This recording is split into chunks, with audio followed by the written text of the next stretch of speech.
Hey, what's up everyone? Sean here from Step by Step Excel Training, and in this video I'm going to show you the difference between an absolute and a relative cell reference when working in Excel.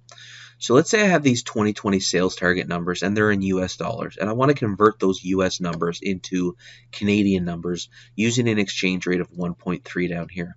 So if I wanted to do that, I would just simply take cell B3 and multiply it by cell E12 like that. And when I hit enter, it's going to give me a converted number where it took the US, multiplied it by the exchange rate to give me a Canadian number. But let's say I wanted to copy this and convert Brittany's Q1 sales as well. If I copy and paste this down, you see that it's going to give me a value of 0. And the reason why is because it's taking B3 and multiplying it by E12 here, but when I copy it down, because this is a relative cell reference, it's moving the multiplier, or this E13, down one cell as well. So instead of E12, it's E13. So how do we get rid of that and just lock it into place on E12?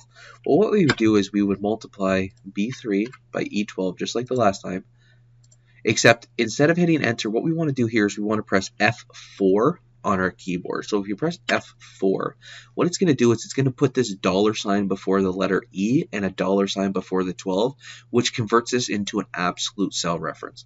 And what an absolute cell reference means is that no matter where I copy this formula in here, so let's copy it down 1, let's copy it over 1, over 2, no matter where I put it, it's going to lock in to column E and row 12, because both the column and the row have this $. And I think the best way to explain it is to break it into columns and row like that. So you can see here, as I said, no matter where I copy this formula, it's always going to be multiplied by E12 because I've locked in the column and the row. Well, let's say that I wanted to just lock in the column. Let's say I just wanted to lock in column E. Well, again, if I go B3 multiplied by E12, if I press F4 once, it's going to put the $ before both. If I press F4 a second time, you can see it's going to take out the $ before the letter E and the $ before 12. So actually, let's say we're going to lock it into row 12 right here, okay?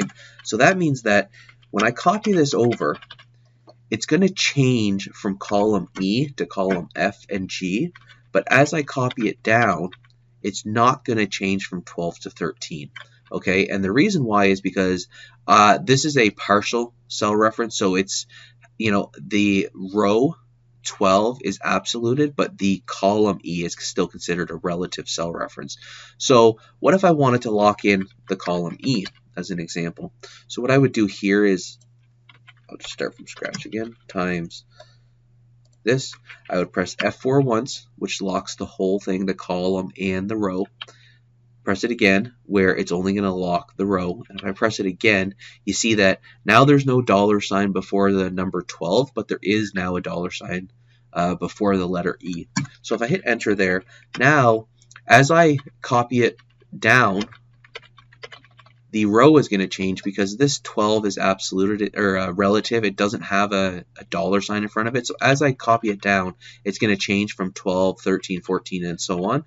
But if I copy it over here, it's not going to change the column from E to F because the column is what's locked in. The column is what is absoluted in this situation.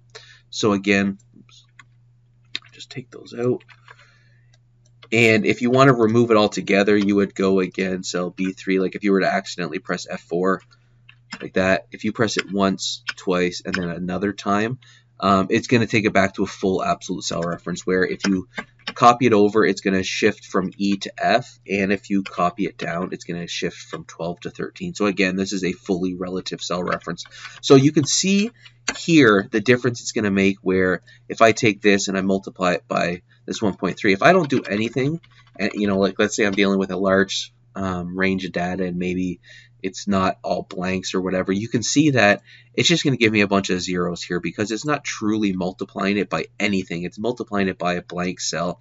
So that's where absolute cell references are very important, because when you multiply it by this 1.3, if you want to be able to copy this across a large set of data and keep this multiplier the same, you have to make sure you press F4, and you have to make sure that these dollar signs are before both the column and the row reference right here.